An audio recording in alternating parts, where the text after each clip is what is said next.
ప్రస్తుతం మనతో పాటు గాదే ఇన్నారెడ్డి గారు ఉన్నారు.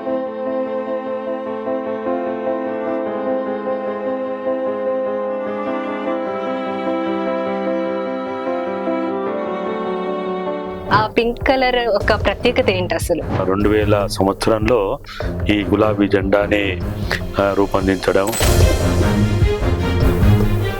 ఉద్యమాకాంక్షలు ఇంకా నెరవేరలేదు కాబట్టి ఈ గులాబీ జెండా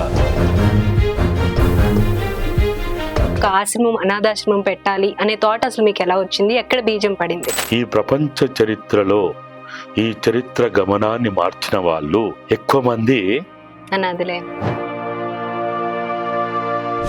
బానిస బతుకు జీవితం చూసినప్పుడు చాలా బాధ అనిపించేది.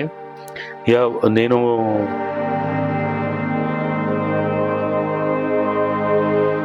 ఇప్పుడు మీరు అన్నట్టు అనాథ అనే పదం వాడుతున్నారు. మీరు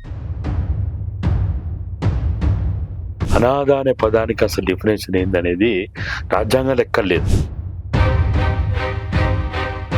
అయితే మేము ఈ ఆశ్రమం ప్రారంభించిన తర్వాత నేను నా అనాథ అనే పదాన్ని డిఫరెన్షియేట్ చేసింది ఎట్లా అంటే, ఆ అంటే అమ్మ, నా అంటే నాన్న, దా అంటే దగ్గర లేనటువంటి దూరమైనటువంటి బిడ్డలకి పెట్టిన ముద్దు పేరే అనాథ.